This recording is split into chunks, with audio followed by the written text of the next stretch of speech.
All right, welcome to Witchpolice Radio. I'm back with someone who's been on the show a number of times, and I always like having repeat guests on the show because I figure if someone's been on the show multiple times, it usually means they're doing something interesting musically. I want to keep talking to them, so it's always nice to have return guests because you also get to kind of follow up and find out what people have been up to. Over a period of time, you kind of get to, if you listen to a bunch of episodes in a row featuring the same person or same band, you can sort of get the ebbs and flows of how their sound has changed and career has gone and all that stuff. So I think the best way to start this off is, as usual, for you to introduce yourself, give a bit of background about what you do as an artist, and then we can sort of get right into the new stuff. Right on. Thanks for having me on again, Sam. My name is Kitz Willman. I'm a rapper and producer based here in Winnipeg, originally from Saskatoon, coming to Winnipeg by way of Ottawa and Kingston. And today we're going to be talking about a new album of mine called A Moon on the Verge of Everything That You Wanted. A bit of a different sound from other things that I've been on here talking about, Yeah, and a bit of a similar sound to other things that I have talked about as well. So I'm looking forward to getting into it. cool. Well, I mean, I think you're right. It does have some noticeable differences, sort of right off the bat. But one of the things I was thinking of when listening to the record is that I feel like you have a lot of songs on your past albums, and some of the better songs too, where it'll start out a little more calm and sort of progress to, I don't know if aggressive is the right word, but the sound, not just the rapping, but the beat, everything sort of seems to build to a sort of a heightened emotional place, maybe is a way to put it. And I feel like on this record, there's more songs that just kind of start right from that, from Mm. the get go. And I don't know if that's something you did aesthetically on purpose, or if I'm maybe even not interpreting it correctly, but it does seem like you come right out of the gate with a lot of these songs kind of hard rather than building to it, which maybe happened more often on the previous records, if that Mhm. sounds right to you. Yeah, I think what you're describing is an overall crescendo of a song, which is definitely one style of song dynamic that people will do and that I find myself doing a lot. Yeah. So part of this album was trying to not do some of those things that become an easier trope for me to fall into. Okay. And then also I think one of the other goals with this album was to do a certain type of dynamic that is maybe more predictable in some ways. Like what you get from the start is kind of what you're going to get by the end. And that's true for the songs that are harder to, like No Slack, which does start with a bit of a sample, which maybe is a little bit of a psych out. But yeah, so I think that fell into a certain dynamic goals I had with this project. Does that sort of fundamentally change the way that you write, knowing that you had that Hmm. sort of sound in mind? No, not really for the writing. It's a lot more of a production thing for me. When I'm doing that sort of building stuff vocally, that more comes from the actual performance and the recording process, as opposed to specific goals. Like if I took the lyrics for a song that got really heavy and intense, maybe like Kings from Royal Visit to Uranium City, Sure. and did them on one of these beats, I would stay true to the dynamics of this beat. I wouldn't say that the words necessarily asked to be maybe yelled or something, a point that I might get to at the end of a song. Okay, no, fair enough. And I think that also it's interesting you mentioned that too, because I feel like you have some songs, over the course of your catalog of recorded stuff that maybe on the surface, the part where you're yelling or the part that gets heightened emotionally, maybe lyrically doesn't seem like it would be the typical place where that would happen. Mm. Yeah, totally. And I think that that's where some of these dynamics, especially on this album, where I tried to just let the content come, but sticking within that idea of what is typical of rapping, which is more or less like I'm writing a diary entry Sure. instead of like on other albums where I've done more character based stuff. So I think when you're in the character realm, it allows, especially when you have dialogue, it allows for certain types of delivery, even if a dialogue might have been just spoken lightly. If this was a film or something, in the Sure. song context, you can totally change how dialogue comes across. So some of the things that I was doing on this album, talking about real personal experiences, like in academia, for example, some of that does have a real angst behind it, and it necessitates a delivery in a particular type of way because of the way I'm expressing it as a person as opposed to a character. Sure. Do you think that that sort of personal take on things does that make this more accessible than maybe some of your other stuff? I would hope so. I really would hope so. And that truthfully was a goal with this, where I'm always trying to approach music in different ways. And this album was one where it has a lot of choruses. It has, I'm back to some more of the piano based production, which is always a nicer sound to the average ear. So there definitely was a goal of more accessibility with this project.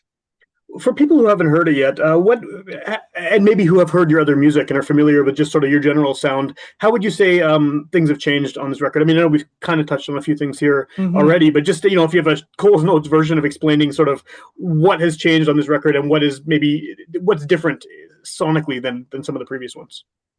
I think a little bit more mid tempo, a little bit more of the classic prairie rap style where it is idiosyncratic for sure.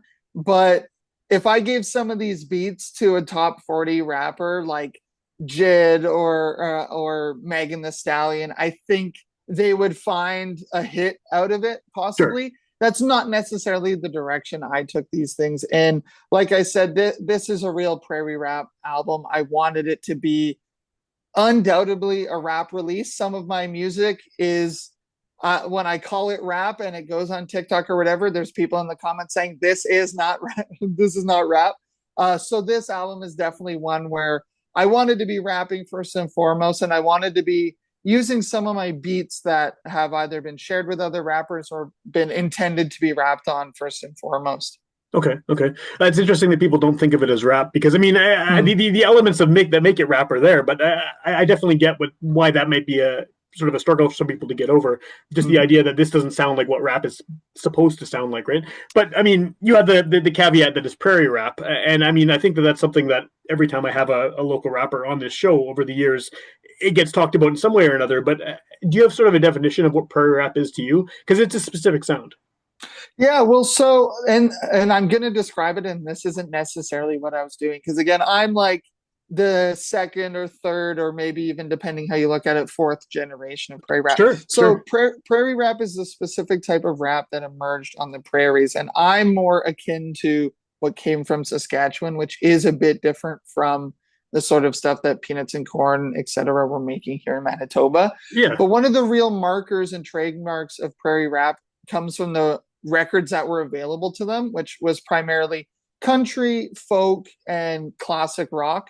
So that sample fodder compared to what we would know from the States, either being soul records sure, yeah. or jazz records, there starts to be a different sound that is just by virtue melancholy. It has that minor tone to it, a minor key, and it really ends up then being I'm going to hesitate on this word, contemplative,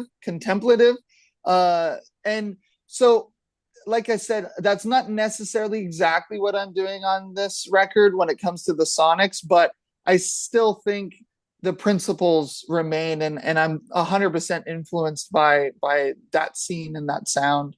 I think that's an interesting way to look at it too, because usually when I ask people a similar version of that question, they talk about the lyrics, talk about the vocal style, and Mm, you're thinking more from the production standpoint, and that does make sense. The fact that go back a couple generations, these are the records that would have been in their house, these are the records that would have been available at flea markets and yard sales and everything else for them to pick mm-hmm. up, easily. And then there's been multiple generations sort of piggybacking on that. So that is cool. I mean, I think that it's hard to define what the prairie sound is for any kind of music, but that using those other prairie sounds to develop a new one kind of makes a lot of sense as to where that might come from.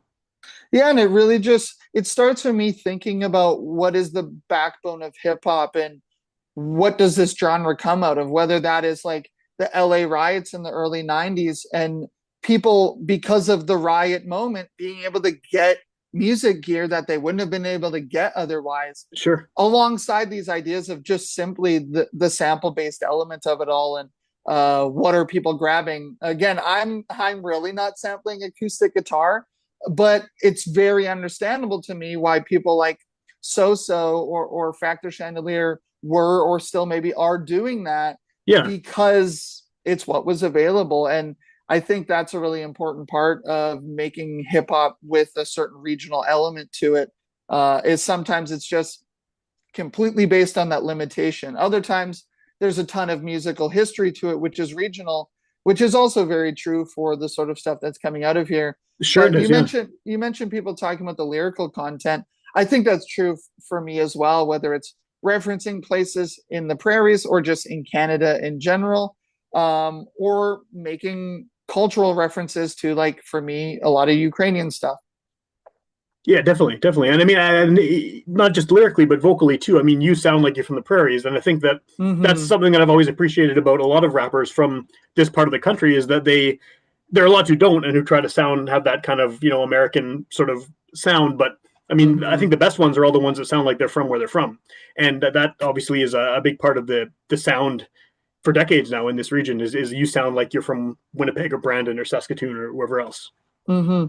Totally, yeah. And I think that would be another element of this project for me, was feeling differently comfortable delivering raps. And a lot of that comes from playing a lot more shows. And it's just kind Sure. of the post-pandemic sort of reality where I've been able to get out there more. And I want to highlight one specific song, Brain, which is the most non-rap song on the album. But I made that after I played a show in Regina.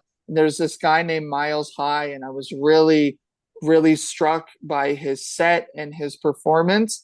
And I came home and I immediately made that song, Cool. sort of with the mindset of, you hear larger artists like Tyler the Creator, whoever, say, like, I made this song for Rihanna and she didn't want it, so I sang on it. That's exactly what happened with that track too. So not only is there this lineage going backwards, but there's also this real strong influence from some of my contemporaries as well. So if you make a song with someone in mind, and then you end up doing the vocals on it and using it as your own material, does that does your thinking change on what the song is about and what the song is? Knowing that this was created with someone else's voice maybe in your head, and then now you are doing that, and your voice is necessarily going to be different from theirs, and your style and everything else. Like, do you have to sort of rethink the song, or how does that work? Well, in the process of this song, actually, there was a total change from the demo stage where I recorded it all with vocoder. And that Okay. was a key part of Miles's set at that show, was his vocals were affected like the whole time. I wouldn't say necessarily he was using vocoder, but that was the closest sound effect that I had to put on my vocals. So there's one small part at the end that is still the vocoder vocals from the original version, just like 3 words at the end. Okay. But otherwise, like, I showed people and they were like, oh, this is cool, but it doesn't sound like you.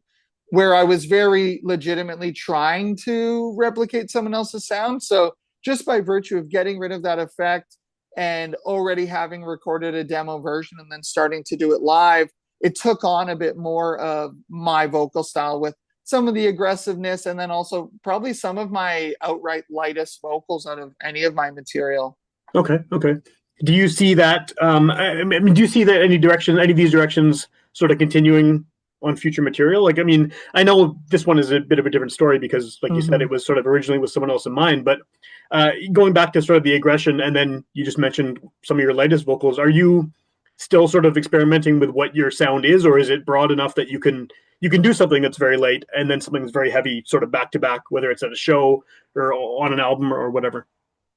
I think there's a strong influence from this album, and part of that is because this is actually pretty old. Like, most of this is over a year and a half old. I've really Okay. been Okay. done it and kind of just sitting on it, which makes for an interesting discussion about it now. And I think that's a little bit more like when I'm used to watching interviews with these artists that have their big press cycles, they are usually talking about music in that sense. Like, well, we made this stuff a year ago. This isn't me anymore, or things like that. Yeah. So, certain aspects of this that I've taken forward. So, the thing I'm thinking of the most is a project I'm working on with Rob Crooks, where I'm taking that idea of wanting to do choruses. And I presented that to Rob at the start of this album. I was like, you and me can rap for forever. We can have 100 words, 100 different unique words in every verse and all this stuff.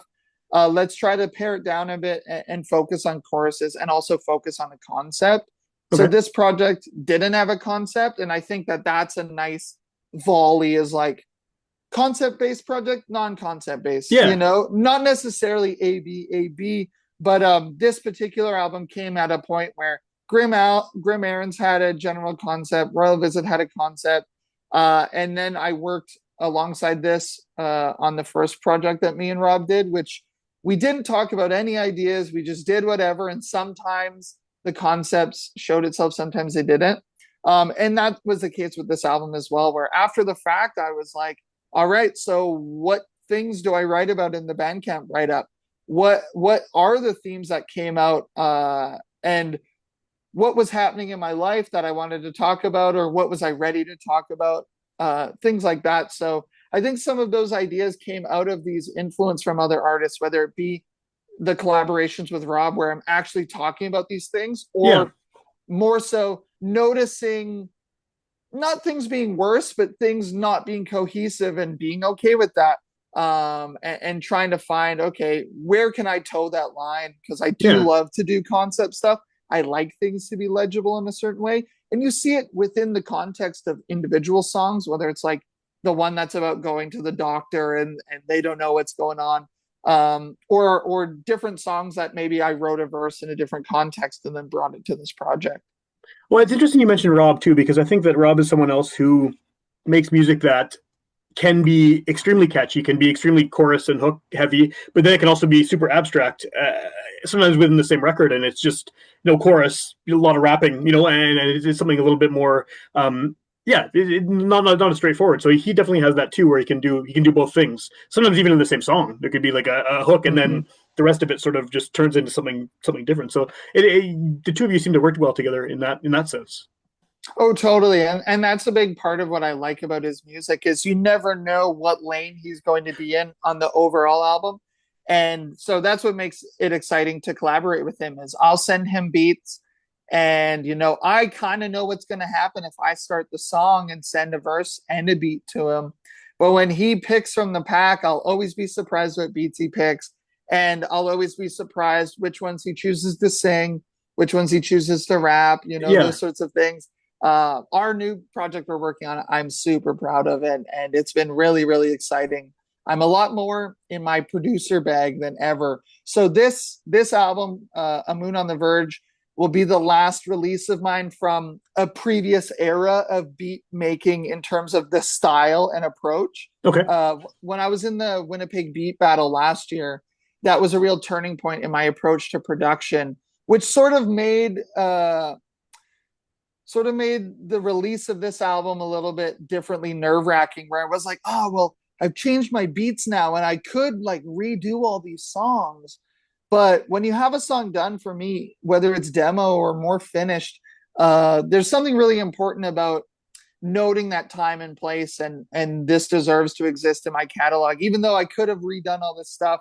Yeah. It's something that now I can say to you, hey, this is the previous era of beat making, and maybe when the next stuff comes out, you'll be able to notice, oh, here's the obvious difference, or something like that.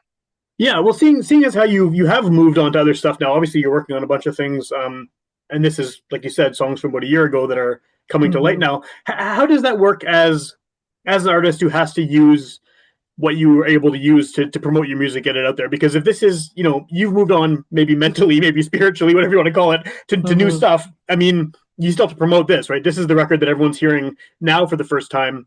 Is it weird to sort of be encouraging people to listen to this when you know that you've progressed, or even if you want to call it changed, sort of your style and approach? Well, actually, I think because I took such a gap, normally it's like something gets finished and then it's going out as soon as possible. Right. And I may be too close to it to even want to listen to it anymore, let alone talk about it. In this case, I was able to have that space and time and be able to 100% say, no, like I'm confident with these songs. And I maybe have an even better idea now of which particular ones I want to direct people to, which songs are maybe going to get a different life now. I had Can't Sleep and Brain have been out as singles for quite a long time now.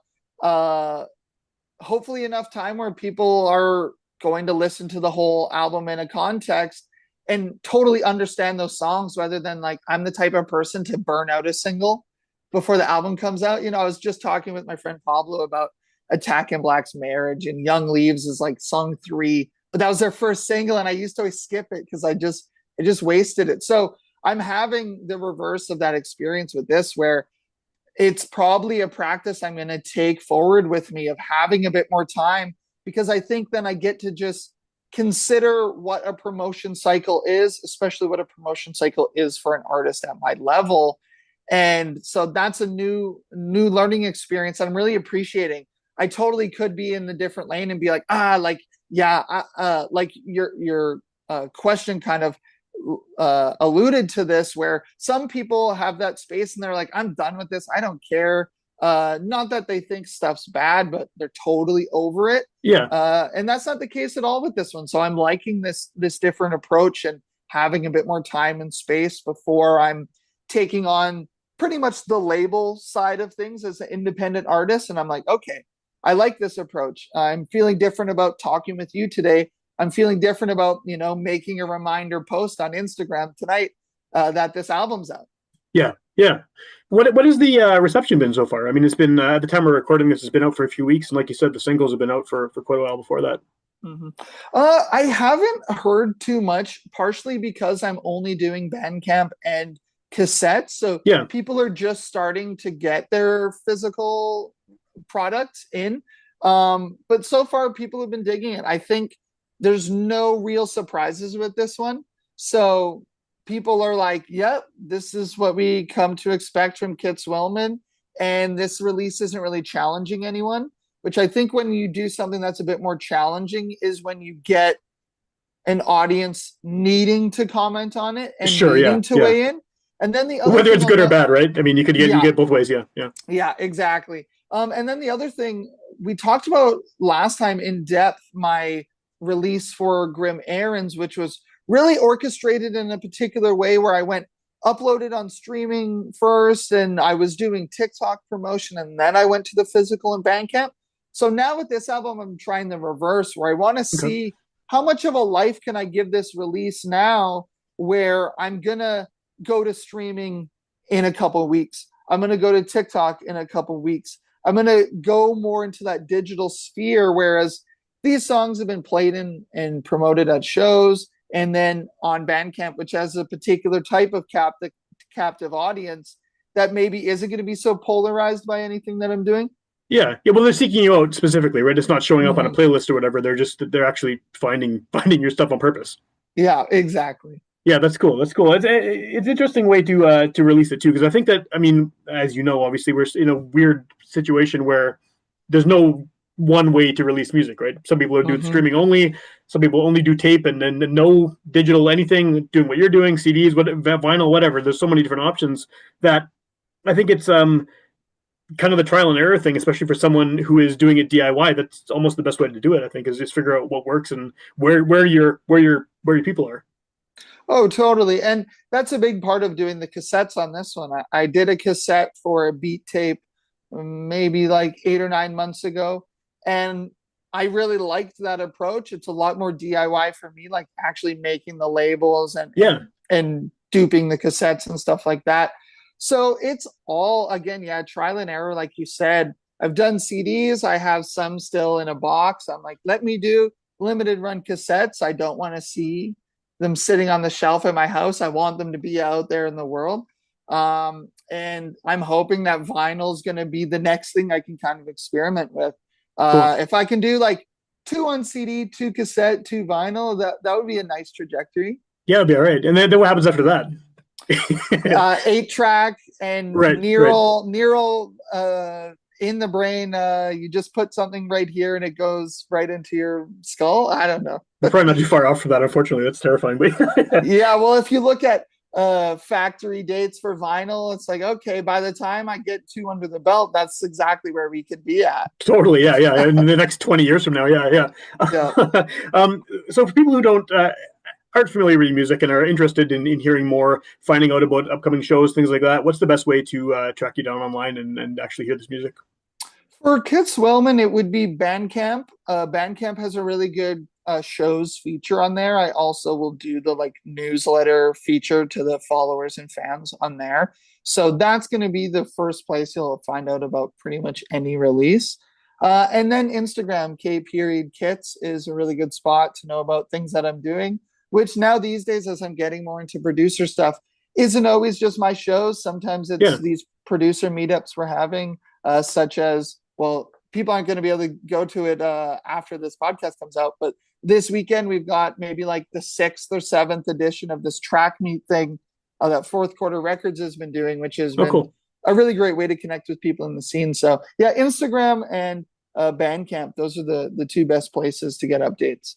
I think those little kind of DIY meetups are the best way to build the community around this kind of stuff too. I mean, we do it with podcasts. There's a very Mm-hmm. small group of local podcasters of all different genres who hang out once a month and have donuts. Like, there's definitely a benefit to that, right? To just getting this like one-on-one time with people who are doing something similar to you, but maybe from a completely different angle or a different approach. Yeah, and especially for producers and, like you said, podcasters, where these are like creative outlets that can happen in private, even though you involve other people in it. Like, I would akin you interviewing me now to me sending Kay the Aquanauta beat and then he's going to rap on it. Like, Sure. you're collaborating with people, but it's not always an in-person collab. So making things a bit more tangible and going face to face with people. I've been feeling it firsthand the last little bit. Like, I know your podcast meetups have been longer than that, but it just like gives you a different confidence than when you do go back home and when you are working at it on your computer or whatever.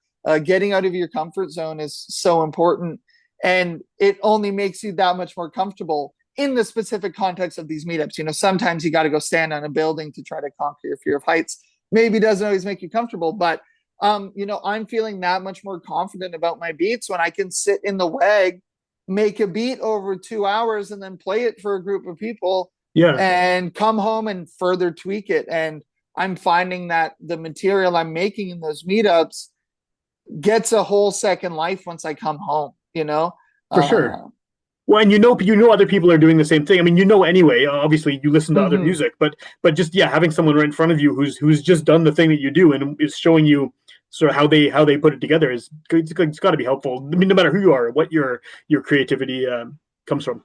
Oh, totally. And especially for the track meet things, watching a lot of people use hardware Yeah, and seeing 15 different pieces of hardware every single time. Like, people are rarely using similar machines. And I just got a new laptop, so I can't level up to hardware quite yet. That's maybe the 5-year plan. Um, but it's just awesome to see. And again, it gives you that confidence where it's like, I love the beat that so and so's making on the SB404, and conversely, they're liking the beat that I'm making on FL Studio on my laptop. You know, yeah, yeah. it only gives more credence to it. Where I think if that sort of event was happening, let's say 15 years ago, there might be an insecurity because of a divide between hardware producers and laptop producers, or whatever it may be. You know, that there's specific technological advances happening right now, and people are coming at it from all different angles. Yeah, it's pretty cool. It's pretty cool. So Mm-hmm. this is obviously it's a podcast. People could hear it the day it comes out. In which case, you know, this record is fairly fresh, or they could hear it 5 years Mm-hmm. from now. Apparently, I will never stop doing the show, so it could be 10 years from now. What's Hell yeah. so at the time we're doing this? Do you have anything coming up in the relatively near future as far as shows or other releases or things like that? No, I don't. I had a tour last year, which really felt good. So I'm kind of chilling a little bit on shows. I'm trying to see what comes to me. But yeah, nothing set in stone. That's why this release is kind of really going to get a bit of a longer promotional cycle for me, figuring out what I can do. The next thing will probably be this album with Rob Crooks. I really don't know. We're still at the working on it stage, but Okay.